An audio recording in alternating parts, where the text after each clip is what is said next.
I think that it would be easy to say that The Legend of Zelda Majora's Mask is a story about time. And by that, I don't necessarily mean that it would be incorrect to make that claim. Time is an incredibly pervasive theme throughout the game, and an integral part of the player's interaction with its world. As you play, the idea of it is constantly in the back of your mind. You're acutely aware of its impact on your objectives and strategies for completing them. As you progress through the game, you begin to construct a more and more complete mental map, not just of the world itself, but of the movements of various actors through it, the shifting of its elements, and the ways that these independent motions interact with and affect each other. But I think that examining the game with time as the central focus is to miss something. Being the player's mode of interacting with the world of Termina, time, conceptually, is much more a framing device than itself a subject of interest for the game's narrative. Of course, there isn't just one way people view the game. There's a fair number of ideas used to frame analysis, from sadness to death to, yes, time. But Majora's Mask is much more thematically complex than it's often given credit for. It's not just a story about one thing. Like the game's different elements and characters interacting and blending together to form the core of its gameplay, its different themes and ideas are most interesting in the places where they overlap. Some of these ideas might be good, some may be less so. Some might even be seemingly self-contradictory. But instead of trying to find one single message in all of it, I suggest that you instead focus on specific ideas, their similarities, and maybe even their differences. So, with that in mind, it's time to ask, what are the politics of Majora's Mask?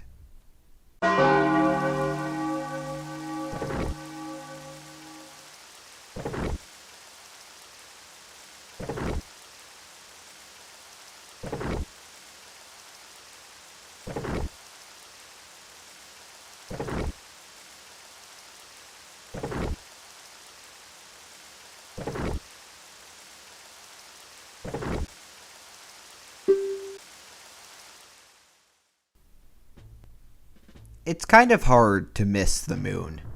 No matter where you find yourself in Termina, all you need to do is look up and it's there. There's something deeply sinister about that symbol, an object so familiar in such an alien position. The moon is one of our oldest truly constant forces, something possible to predict and count on. We based our lives around it, using it to know when to perform rituals, plant, or harvest. For the land of Termina, it also had religious significance, and its position relative to the sun was used to determine the date of the Carnival of Time, their most important ritual holiday. Having it wrenched from that context so forcibly is jarring and unsettling.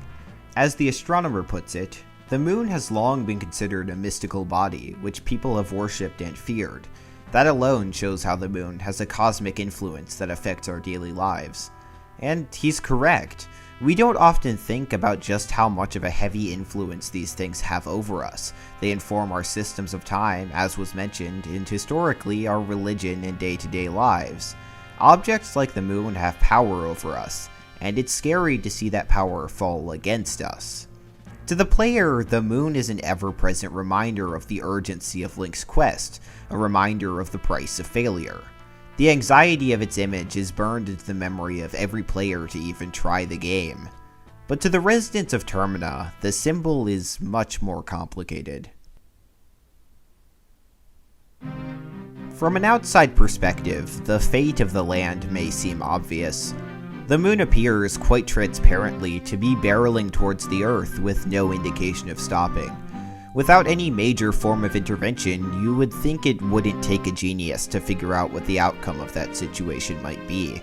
But as much as it may seem clear to us, the fate of Termina, and by extension the responsibility of its government to act accordingly, is a deeply polarized political issue within the world of Majora's Mask, and nowhere is this more directly presented than the office of the Mayor du Tour.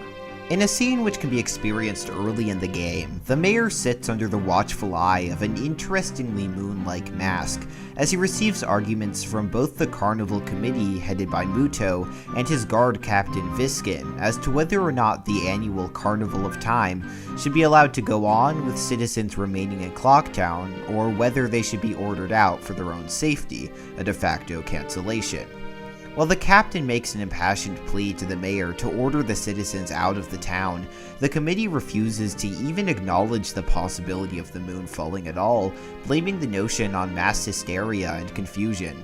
As the moon hangs already unimaginably low over the Earth, inching visibly closer by the day, these individuals have simply chosen to ignore it, to label the people who will soon be killed by this disaster as hysteric, to downplay the risk involved despite every sign pointing the other way. But Muto isn't the only one. Throughout Clocktown, there are numerous others who, for one reason or another, are unable to accept the fate of their home.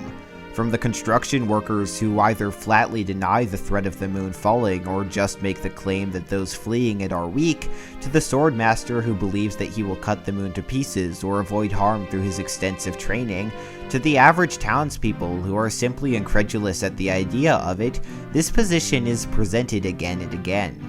And to begin with, the game handles this concept relatively appropriately, with Muto and those like him being shown to be, well, ridiculous. With Viskin even telling him, "It seems that the giant chunk of rock above us hasn't caught your eye." But the way that this story goes gets even more complicated and fast. If you witness the argument between the mayor and his advisors early in the game, it'll just end on that note, without any resolution or compromise being found, and without the mayor choosing a side. But if you happen to witness it later in the game, while in possession of the couple's mask, a symbol of marriage, you get to see a somewhat different outcome.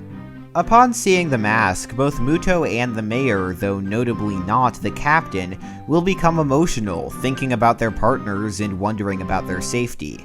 At length, the mayor says, yes, everyone. We are all worried for our families. Why don't we end this meeting?" Viskin tries to interrupt, but he continues. "This will do, whether you're stubborn and will stay and guard your family, or if you'd prefer to run away and seek shelter. That is for the people to decide on their own." He concludes personally to Link. "Thank you for allowing me to put an end to all that pointless bickering. Adults are also stubborn. It is shameful. Well, I may be an unreliable mayor, but at least my family can depend on me. I want to protect my wife." This is all, as I hope you can gather, presented as a reasonable and fair solution to this problem. But that seems incredibly simplistic here. Remember, we're dealing in literal life and death. This massive power is in the hands of one man, and the solution is a kind of false sentimentality, avoiding any real resolution to the problem. Whether or not you do this, each of the following days will be identical. There is no material difference between this decision being reached and no decision at all. By doing this, the mayor has effectively abandoned his duty to protect the citizens under his watch. Even worse, many of those kept within the city have no choice. As the captain says, most of the townsfolk have already taken shelter without waiting for the mayor's orders. The only ones left are public servants and committee members. While the committee members are staying by choice, those public servants are, in large part, not. The guards of Clocktown are forced to guard an empty city until its last moments, denied the ability to flee. As one tells Link, most everyone who believes the moon will fall has left town. The only ones left are those who don't believe the rumors or aren't aware of them. I want to tell everyone to evacuate, but I cannot leave my post. These people are not only denied the opportunity to escape, but even the right to encourage others to save themselves. Even more tragic is the story of the Town Postman, bound by his schedule to remain within Clocktown. In the final hours of the third day, he can be found cowering on the floor of his residence. If spoken to, he will tell Link, "Oh, I want to flee, but it's not written on the delivery schedule. To me, the delivery schedule, it's the highest priority." Near to him, a letter can be found, addressed to himself, reading, "Even if it's not written on the schedule, I want myself to flee. Please, from me." It is only after being given a direct order from his superior, Madame Aroma, that he is able to bring himself to leave. While his is a more clear example than others, the postman's reliance on structures of power is, ultimately, the reasoning behind almost every other individual refusing to leave. Whether they believe in their own strength or that things will just sort themselves out, they're taking the position that the status quo is in itself so powerful that it cannot be overturned, even by supernatural force. They use these systems as a crutch to avoid having to confront the idea of a world either without them or which does not have any commitment to them. Even when forced to acknowledge these ideas, these people are often so bound to the systems already that they still cannot force themselves to separate from them. But whether these people are forcefully held in Clocktown by the mayor, or more passively held by themselves, out of false hope, a conception of their own personal strength, or more broadly, blind commitment to the systems and structures of power present there, they are all equally the victims of Mayor Dutour's refusal to act in the town's most dire hour. All of this backed up by the twisted sentimentality of the mayor and Muto. And this sentimentality is representative of a strange pattern in Majora's Mask. At several points, most notably here, but also at times in the story of the lovers Anju and Kafei, the idea of a conflict between interpersonal relationships and a broad duty to society is present. To many, it might seem strange that there would even be a distinction drawn between the two. After all, isn't society just an expansive network of personal relationships? But Majora's Mask draws a very strong line between those two things, even going so far as to essentially suggest that they are at odds with each other. Personal relationships are shown to motivate a much more individualist, even selfish set of priorities, almost as if the preservation of people in those relationships and the relationships themselves are something done for personal gain. Where a desire to see society in general succeed is a largely selfless one, do we really want to protect people close to us only because we have a deep desire for them to be well in a self-justifying way, or do we have those feelings because of what them being unwell would mean for us, emotionally or materially? The mayor's decision to think of the importance of his personal relationships and take away that it should be personal choice whether or not citizens leave feels self-contradictory. If he feels that way about his own relationships, shouldn't his decision naturally extend that feeling to the relationships of others, those who have family or friends who refuse to leave?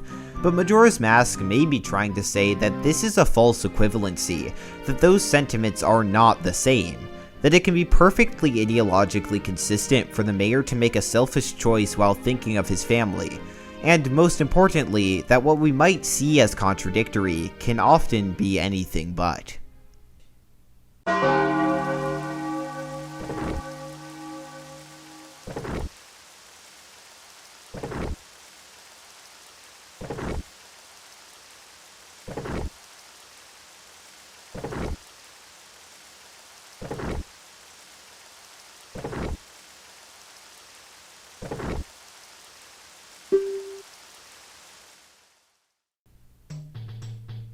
Every player who beats Majora's Mask has a favorite story.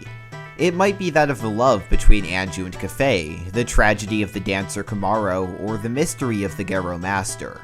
The wide variety of stories and characters caught up in these stories is one of the game's strongest elements, and the fact that so many are independently so compelling is a testament to its greatness as a work of art.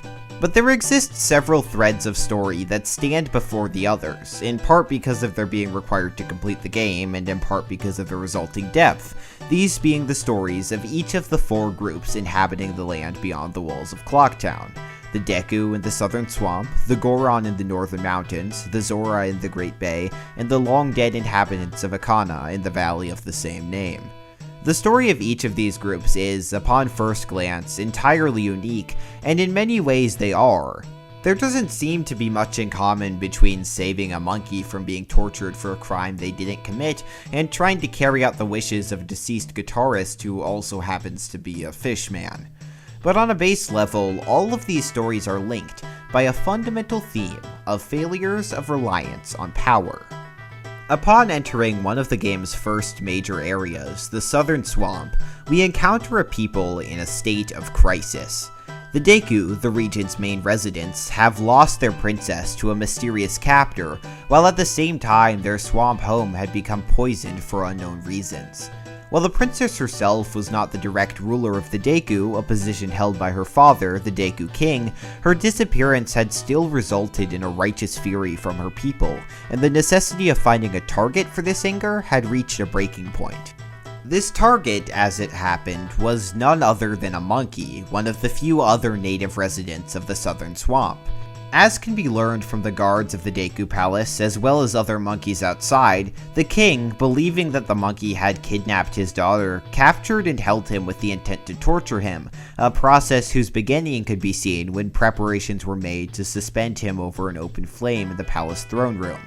It's never explained exactly what the Deku King's plan is, whether he intends to extract information on the princess's whereabouts through this, what the monkey's motivations for his alleged crime might have been, or what will be done if that information is found, or worse, if it is not. But upon a closer look at this situation, it's pretty immediately clear that there is no plan, and it doesn't matter whether there is or not. The point of this performance of justice isn't to motivate any change, and it seems that to most, there isn't even any illusion that it could. It's done because it's the easy way out. When Link speaks to the captive monkey, he's told, "They keep saying I kidnapped her. No matter how many times they say it, it won't bring the princess back." And this line pretty effectively sums up the game being played here, something perhaps familiar to us. An individual in a position of great political and social power is presented with a moment of crisis, and chooses to solve that crisis by the means of least resistance, doing the first thing that will quell the temper of his subjects. However, it might initially seem that the Deku King's decision here is a mistake, yes, but an understandable one considering his circumstances and the pressures on him, and the game reflects this view by presenting him as well-meaning but ultimately little more than foolish, and certainly not malicious. But I would ask that we take a step back and think about the implications of his plan were Link to have not stepped in and aided the princess in preventing it from being realized. If the monkey had actually been tortured or even killed, what's next? As we know, the monkey had nothing to do with the princess's disappearance, and any information he did have to her whereabouts would be disregarded anyway. With the removal of that first enemy having yielded no information, the public would have not been satiated for long. What's the next step? Well, once you're on the path of selecting outsiders to target, and it's worked once, I doubt you'd easily stray from that path, and it doesn't lead anywhere good. Individuals in positions of power have a vested interest in creating easy solutions to very complicated problems. In the interest of maintaining their power, it benefits them greatly to not only present issues that they are responsible for as simple, but also to present themselves as the one who takes it into their own hands and solves it. But on the other side of this is the concept that this process of simplification of adversity and heroification of those who conquer it can come from the people and be projected onto leaders, just as much as those leaders can construct it themselves. In the mountains to the north of Clocktown, the Goron people can be found living in a period of extended winter, their homes and friends surrounded by and often buried in ice and snow. This winter was brought about by the influence of the evil spirit inhabiting the Snowhead Temple at the mountain's northernmost point, this source of their hardship being actually known to the Gorons, something that can't be said for every group in Termina. But just having this information obviously isn't enough to actually address the problems at hand, and for that they seem to have little in the way of options, save one: the Goron hero, Darmani III. A veteran himself and descendant of other notable warriors, Darmani was one of the most respected and trusted of the Goron people, even considered by the elders to be next in line for the position of tribal patriarch. As the prior holder of that position will say if he mistakes Link in Goron form for Darmani himself, the Goron who makes calm decisions yet boasts courageous determination and can take care of all shall be the patriarch. The chosen one, Darmani, is you. There could be no other. Pretty high praise, right? And this sentiment is echoed by the citizens of Goron Village, all of whom are incredibly relieved at Darmani's apparent return, hoping he can help them solve their problems, even simple things like keeping a child from crying. But as the player knows, Darmani is dead. Still. As his spirit, still lingering in his own home, tells Link, "I was fine until I marched off to Snowhead myself, hoping that I could drive off a demon."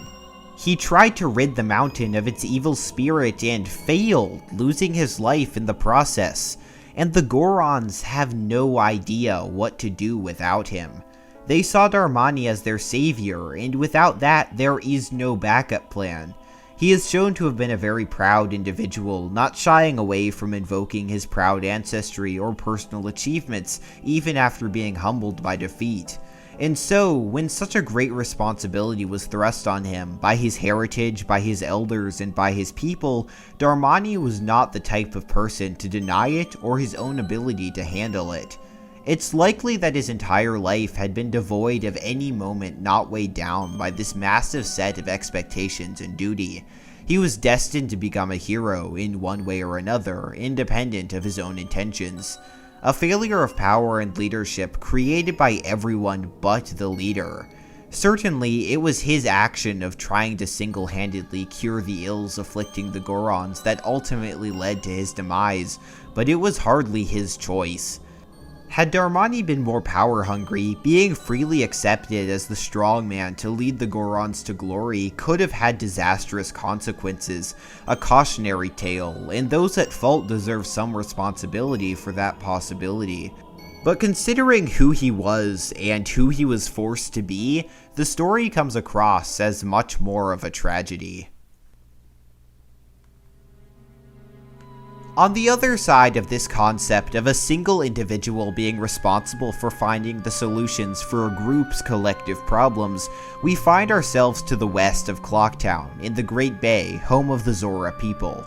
As even those unfamiliar with Majora's Mask could probably infer, this tranquil sea has its own set of very troubling occurrences which have set the region into turmoil. Perhaps most notably, Lulu, the lead singer of the popular Zora musical act The Indigo Goes, lost her voice just days before the commencement of the Carnival of Time on account of her having laid a set of mysterious eggs.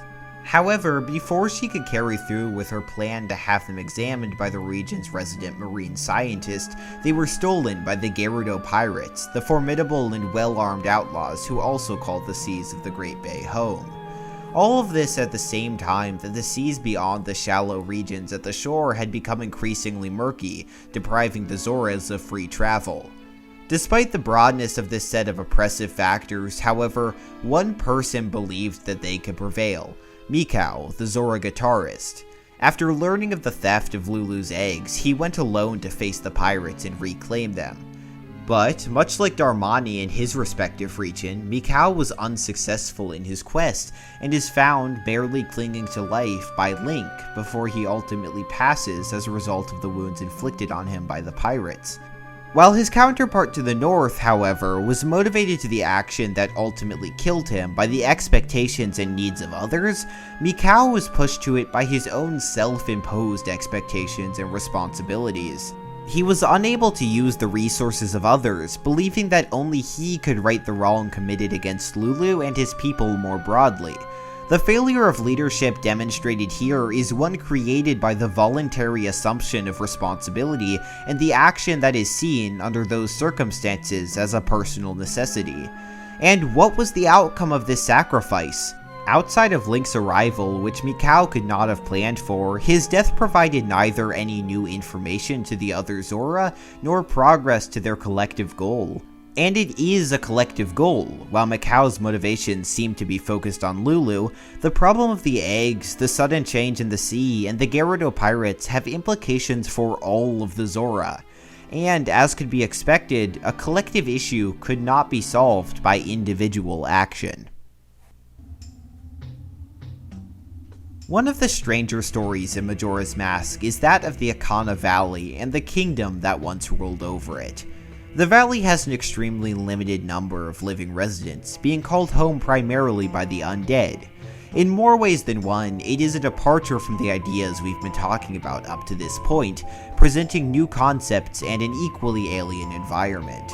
Importantly to us though, Akana is a place where, unlike my previous subjects, I don't get to speculate about the conclusions and implications of leadership philosophies, because the region itself is a monument to the fact that in Akana, these conclusions have already been reached. It's a ruined country, already brought down long before Link arrives. In the throne room of the ancient castle of Akana, much like the rest of the kingdom, its old residents can still be found, though perhaps in a slightly altered form. The king Egos Duakana and his 2 loyal servants, despite being long dead, still remain to protect what is left of their kingdom, even fighting Link upon his arrival, an impressive dedication to something of such little substance. But when they are defeated, we get to hear a very interesting conversation between the 3 of them. Initially, the 2 servants take to blaming each other for the defeat, hurling insults back and forth. "You're blocking me, get out of the way, I can still get him. The reason he beat us is because you were so feeble. Don't blame this on me." "What? Just try saying that again to my bony face. Don't look at me. I was once called the best swordsman in all of Akana." "The greatest swordsman in all of Akana? You? Feeble." It's quite clear that it's meant to be inferred that this attitude, both of being unable to acknowledge one's mistakes and failure, and of shifting the potential blame onto others, was in part the cause for the state we find the Kingdom of Akana in today. Akana is the future of Termina, the natural conclusion of the failures seen in its leaders of its various peoples and regions. It is the suggestion that the only end that such failures or refusal to act in the interest of the common good can come to is collapse. But Akana, being already at that end, is also in the unique position to look back critically on its own failures, seen through Egos. In response to the bickering of his subordinates, he says, "Will you stop? What fools! Haven't you begun to understand? The kingdom being ruined and left in this state. Isn't it petty, little battles like this that have caused it? Believing in your friends and embracing that belief by forgiving failure. These feelings have vanished from our hearts. It all happened after someone threw open the doors of that stone tower." The king is suggesting here that the failure of their kingdom stemmed from this individual refusal to act collectively in order to address collective problems. However, I would argue that it goes even further than that, to offer the idea that even personal challenges are to some degree a broad societal responsibility, that forgiveness of personal failure in others and in oneself is necessary in maintaining a state of good. We see this idea of unwillingness to accept personal failure throughout the game, from the Captain Skull Kita entering an extended slumber upon his military defeat, to Kafei going into hiding for the shame of having his wedding mask stolen from him. In all of these cases, though, this attitude is shown to be deeply destructive, not only to oneself, but also to those around you, and the solution to these circumstances is shown to be personal and community forgiveness. But back to that quotation from Egos, you might have noticed an interesting bit at the end of it. It all happened after someone thrust open the doors of that stone tower. Now, this is a little bit strange, and it connects to a very broad theme throughout Majora's Mask on the nature of evil and its consequences. See, evil as it's presented in the game's world is something which is always divisible into more and more basic elements, and these elements and their effects have a relationship that goes both ways. What I mean by that is that with any crisis in the world of Termina, you can find an underlying cause, which itself likely has a cause, which in turn has one, and these causes can be traced until you have found the base evil. And that, not only does that base evil create its consequences, it also actively sustains them, and the destruction of that base evil will also result in the destruction of the outcomes caused by it. Evil for individual people can be traced to the evils of a region, which can be traced to the evils of a temple, which can be traced to the evils of a demon in that temple, which can be traced to the spirit inhabiting that demon, which can be destroyed to solve all of those subsequent evils in one blow. Issues whose scope is as broad as ecological disaster or as narrow as the discomfort of a single individual can be addressed in fundamentally the same way. It's a very romantic idea that the products of evil cannot outlive their source, and Majora's Mask isn't necessarily wrong in its presentation of all of this evil as being fundamentally interconnected. On the surface level, it's actually a relatively succinct metaphor for the ways that many institutions of injustice work together to create broader systems. But the evil here isn't so much a network of independent elements as it is a body. If an element of a network, even a major one, is eliminated, that network can still usually survive, at least for a while. But if you knock out the center of a nervous system, well. As the undead composer Sharp says, "I want you to sever the root of the evil curse that torments us." This idea is so fundamental to the game's story that it can apply on the broadest level possible. While it might seem that Majora, the game's final boss at least, requires that other evils be destroyed before it can be addressed, namely each of Termina's 4 temple bosses, as long as you have the means to destroy Majora, the complete Oath to Order, you can do so on a 3-day cycle where none of the regions have been cleansed of their individual evils. These lesser evils are more a potential obstacle towards isolating the ultimate base evil than they are a prerequisite. We've talked a lot about evil so far, but the game also has a number of thoughts about good. Good in Majora's Mask is not so much something which is present as much as it is the absence of evil. From the Song of Healing to the Light Arrows to the Skulltula Houses to the Song of Storms, the cleansing of evil is a constant theme. The presence of good is something seldom addressed in most cases, the base, neutral state of things being desirable on its own.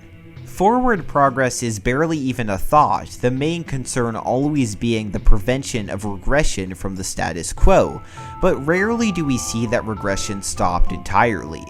When your only goal is preservation of what you have, and the major force acting upon you is trying to pull you back, you can't hold out forever, you'll start to slip.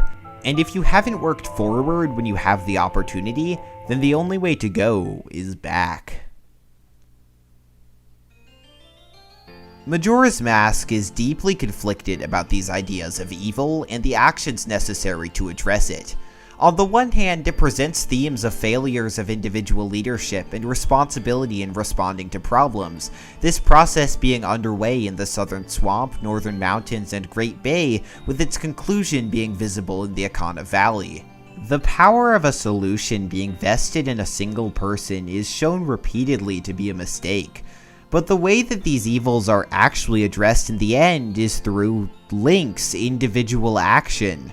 Similarly, while presenting the evils of oversimplifications of problems, Majora's Mask built a concept of evil which itself is deeply simple in the game's assessment of how to defeat it.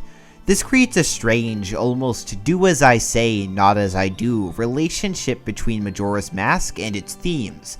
That is, from the perspective that the game can only be communicating one thing. From a certain point of view, the presentation of these contrasting concepts is actually very important to our understanding of them. While I suggested that the ways that the story contradicts itself undercut its themes, this uncertainty in itself is almost an important part of those themes in a way. We've already seen the game take a single concept and approach it from several angles, some of which I found problematic, some not. But those angles were necessary for me to fully explain the point I was trying to make. Being able to describe the alternative to what I saw as good and interesting was very important for supporting my point, and I think that's the same thing happening here. Maybe to truly see what you find to be good, you first have to understand that which you consider to be evil.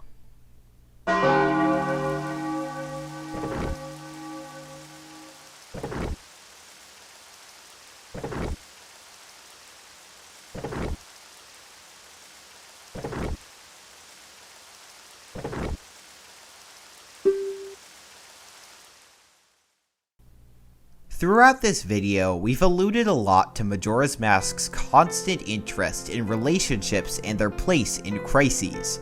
We spent an extended part of an earlier section discussing the thoughts on personal relationships and the ways that they can be deeply selfish and individualist in their motivations despite their appearing to be collectivist. But there's actually a counterexample to this idea in the relationship between Link and his fairy companion, Tattle. At the beginning of the game, very soon after Link was transformed into the form of a Deku by Skull Kid, the fairy, who was at the time the imp's companion, took a moment to rub salt in the wound by briefly tormenting Link, knocking him to the ground. However, while she was doing this, Skull Kid, under the influence of Majora's Mask, retreated further into the forest, leaving his friend behind. Immediately struck by what had happened, Tattle hastily apologized and requested that her and Link form an alliance of sorts to help them both out of the situation they found themselves in. Tattle being separated from her family and her friends, and Link being trapped in a body that was not his. The relationship between these two is, at the time, purely conditional and motivated by circumstance. It's clear that Tattle is desperate to reunite with her brother and Skull Kid and will take any actions necessary to do so, even forming a partnership with the person who she was just abusing moments before.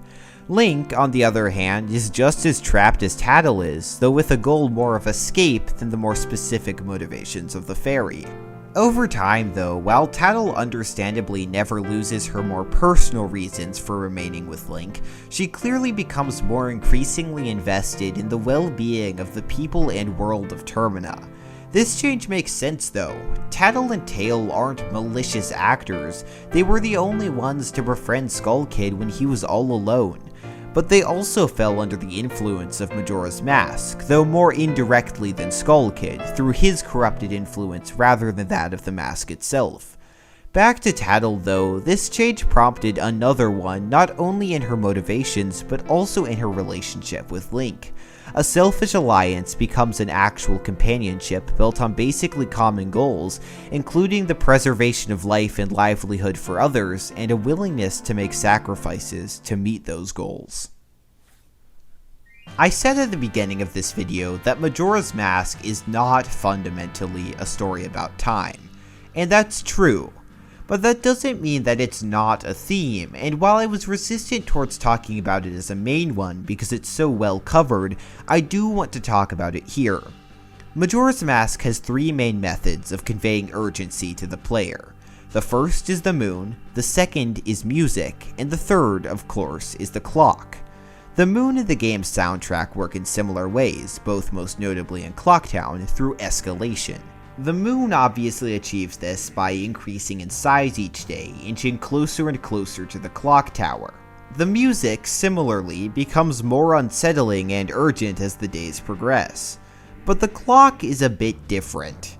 Unlike the other two elements, it's always present, ticking away at the bottom of your screen.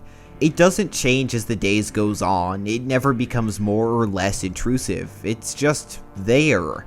A constant reminder of urgency, but at the same time a reassuring presence, something reminding you of the unwavering consistency of time. Or it would seem that way, at least. But as anyone who has played Majora's Mask knows, time is not as consistent a thing as we might like it to be. It can be sped up, slowed down, reversed, skipped forward, or under certain circumstances, stopped altogether.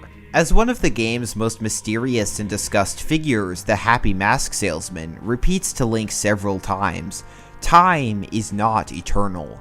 So, with not even that to be an anchor in life, what does Majora's Mask present as the alternative? Well, relationships. Time and time again, even with the moon bearing down on Termina, people's response is to commit themselves to each other. A problem so broad that the only way to deal with it is to fall into life parallel to it. You could say that this is a kind of denialism. To be honest, I wouldn't entirely disagree with you, but there's also something very innately human about it. Upon teaching him the Song of Soaring, Kapora Gabora tells Link, "From the first time you play this song, we shall become eternal friends, transcending time and place." If you're able to stay awake long enough to understand it all, you can hear a very interesting story from Andrew's grandmother in the Stockpot Inn, The Four Giants. It describes the initial departure of the ancient giants from Termina and of their friend, the Imp, who was so saddened and angered by it, to such a degree that he began to torment the people of the land. Eventually, the giants were made to return to stop him, warning of his destruction should he continue to cause such strife. It's pretty immediately clear that this story is about Skull Kid, and that it is, as much as it can be, a presentation of basically historical fact. We see that at the end of the game, Skull Kid actually references the story, saying to the giants, "You guys, you hadn't forgotten about me? You still thought of me as a friend?" It might seem weird to bring this up at the end of a bit about Majora's Mask's ideas about the positive side of relationships, since it seems to fit more with the thoughts on selfishness caused by them. But I think that actually, it's much more of an example of the impermanence of those more selfish motivations, and that it's possible to move beyond them and return to the fundamentally good nature of personal connections. While we don't necessarily see Skull Kid truly come to terms with his actions, I think that just the recognition that the friendship of the giants had never ended is something important. The problem of Skull Kid's relationships was not so much a product of selfishness on its own as it was a product of deep insecurity, and I do think that we're seeing a moving beyond that. Even when everything else has fallen apart, connections between people endure.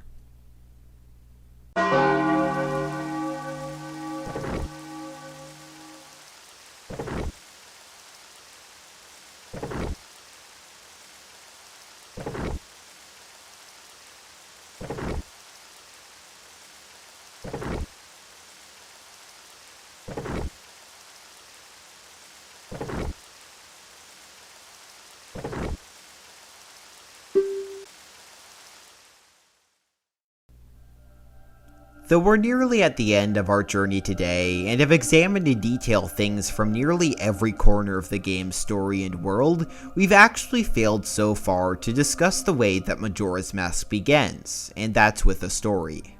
In the land of Hyrule, there echoes a legend held dearly by the royal family that tells of a boy who, after battling evil and saving Hyrule, crept away from the land that made him a legend. Done with the battles he once waged across time, he embarked on a journey, a secret and personal journey. A journey in search of a beloved and invaluable friend. A friend with whom he parted ways when he finally fulfilled his heroic destiny and took his place among legends. This passage, though relatively short even by Majora's Mask standards, actually sets us up with one of the most constant and wide-reaching themes in the game: regret. Regret is, unlike some of the game's other concepts, a fairly surface-level one. It's something that most people could probably pick up on after just a cursory playthrough. But even though this theme is easily identifiable, it takes just as much work as anything else to fully trace throughout Termina. While many other ideas are confined somewhat to a certain area of plot or physical region, regret is something as pervasive as it is varied within the game's world. From the ghostly dancer Kamaro seeking to have his knowledge spread to others, to the farmer Grog who wishes to see his chicks grow into chickens, to the undead Gibdos of the Akana Valley still seeking worldly possessions after their death, countless characters are motivated by this emotion, for personal gain, the spreading of happiness to others, or something more ambiguous in the middle of the two. And, as we discussed, it largely becomes Link's personal duty to ease the pain of these people and soothe their regrets, most often through the miraculous Song of Healing. But the Song of Healing is kind of a strange element in the world of Majora's Mask. For one, it seems to have different kinds of effects at different points in time, in some cases visibly curing a subject of some actual curse or ailment, but far more often not seeming to have any tangible effect other than to calm the person to whom it's played. And it's this second circumstance that really gets to be interesting. For all intents and purposes, the Song of Healing is often a device that in no material way improves the circumstances of those it is used on. While in some cases it may be accompanied by a promise for Link to carry out some task for the individual in question, it is rarely, if ever, that the promise itself seems to motivate change of sentiments to anywhere near the same degree as the song. And so, the question could reasonably be raised: is the Song of Healing a good thing? Is it a desirable outcome that someone feels assured of the future and comfortable in it when the reality of their situation is that those feelings would be unfounded? Is an individual being made to artificially feel secure a responsible thing in a time of crisis? In part, this question may be answered by the fact that most of those the song is used on are already deceased. In fact, often the purpose of the song is to soothe the regrets of those who have no power to address them. Really, there is no negative outcome. Link isn't making those with an ability to act complacent, simply giving peace to those without any. But in a way, isn't that what regrets are to all of us? Living or dead, there's something out of our reach that we still hold on to despite our inability to influence them. And if that regret is strong enough, it can consume us. Link finds himself in Termina to begin with because he abandoned Hyrule completely, there being nothing left for him there after his fairy companion departed at the end of his first quest. He was unable to let this parting be permanent, to such a degree that he left behind everything he knew. Perhaps he wished he had said something at their final meeting, or had done more to prevent her departure. We're given little enough information, of course, that it's difficult to say with any certainty what Link's thought process is, but considering everything we've said about the game up to this point, it would make sense, wouldn't it? We see others in the game whose regrets and sadness are deeply linked to their relationships with others. Kafei and Anju both undergo a great amount of emotional turmoil, largely because of Kafei's shame over having been cursed by the Skull Kid and having his wedding mask stolen, and this turmoil is only resolved through their being reunited. It's a very lovely and equally tragic scene when it finally happens. The two of them are finally brought together in the very last moments before the moon crashes into the earth. But they have peace. Anju tells Link, "Please take refuge. We are fine here. We shall greet the morning together." But I do think that one of the most sad parts of this game is that Link himself never finds any such peace. After wandering the world, healing the sorrows of others, he is still left with nothing to tether him to one place. He still has that lingering regret, and that never gets resolved. Majora's Mask, in the 20 years since its release, has never had a direct sequel. The story has never had another chapter, but I think that's what makes it a lot more powerful. Through the game, we see a variety of themes of leadership, power, regret, relationships, responsibility, and others. But a big part of those is that almost every one of them is paired with a counterexample. The conclusions drawn can be ambiguous and open to a lot of investigation, as we did today. Ending on this note of not knowing where Link might be headed next, if he would find his friend, how the story would conclude, is the final piece of that. Unlike many other Zelda titles, we can't just be happy that Link has completed his quest, because he hasn't, really. Sure, he saved Termina, but really that was just an obstacle between him and his real goals. A character brought up, in my opinion, all too often when discussing Majora's Mask is the Happy Mask salesman. Most commonly, he's presented as some kind of a sinister force in the game's world on account of his possession of powerful magical artifacts, speaking in cryptic dialogue, and unclear motivations. But I think that's what's often missed is just how similar he and Link actually are.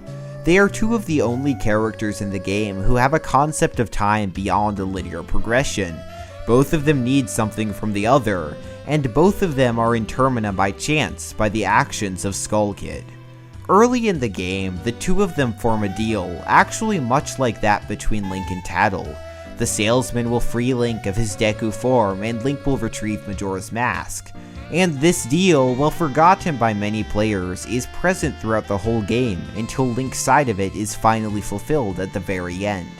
And when the deal is complete, both of them depart from Termina, their business complete. And so it ends. The salesman in one direction, Link in another. I think Tattle says it best. Well, it's almost time for the carnival to begin. So, why don't you just leave and go about your business? The rest of us have a carnival to go to.